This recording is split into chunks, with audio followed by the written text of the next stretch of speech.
আগন্তুক বুঝি খেলতে এসেছেন? মানে?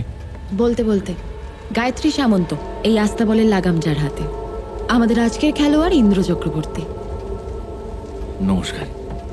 আমরা কিন্তু আদপে বার্মিংহামের বাসিন্দা নই। শান্তিনিকেতনে পড়াশোনা করেছি, প্রবাসী হয়েছি ইনার পাল্লায় পড়ে। হ্যাঁ, এখানে আমি প্রথম চাকরি নিয়ে আসি, আর ওই গায়ত্রীর আঁকার শখটা আইনের ফাঁস লাগিয়ে আমি গলা টিপে মেরেছি। বাবা, মার কিন্তু তোমাকে অনেকদিন আগে ডিভোর্স দিতে হবে কথা। ফুল বলে ধন্য আমি মাটির পরে। রবীন্দ্রনাথ। কারেক্ট।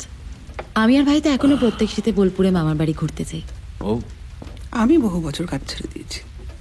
আগে রয়্যাল কোর্টের চিফ জাস্টিস ছিলাম, বহু কাল আগে। কি হলো?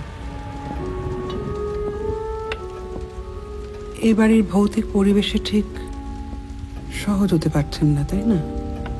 একটু অসুস্থ। না তা নয়, আসলে আপনাদের দেখে না আমার মনে কয়েকটা প্রশ্ন জাগছে আর কি। আচ্ছা, যেমন?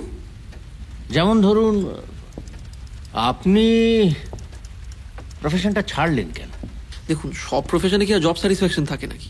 জানেনই তো আজকাল আইন কম ফাঁক বেশি। যেমন ধরুন আইন আদালত এসব তো পরোয়া না করেই লোকে বাড়ছে। অতএব আমি বেকার। সারাদিন ধরে ছবি আঁকি, মূর্তি করি, আর সারা রাত ধরে খেলি।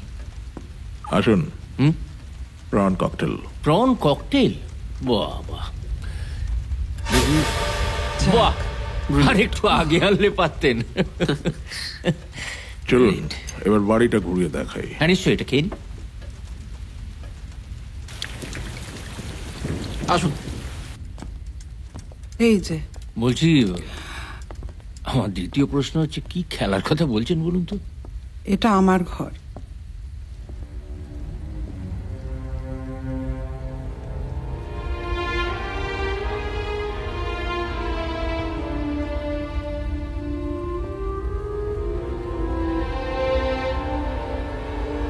একটু দারুণ।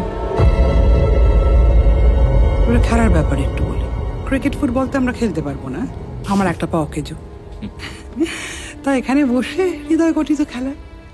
এই খেলাটি একলা আমার, যেমন চিরকালের চক মেলানো খেলছে বাড়ি।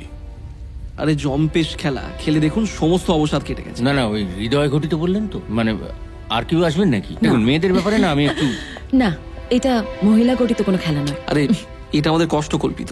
আর ওই খেলায় কেউ লোক বাড়ায় নাকি? সেই আরে বাবা, ক্র্যাব ক্র্যাকার। এটা দিয়ে আমি কাটি, অল্প চাপ দিলেই খড়িটা দুটুকরো হয়ে যায়। ক্র্যাবের আপনার নয়। থ্যাঙ্কফুলি। আজ তার মানে কাঁকড়ার সিজলার কিংবা ক্র্যাব স্যালাড। Wow wow. অভ্যর্থ। আসুন বলরুমটা দেখা। হ্যাঁ শিওর।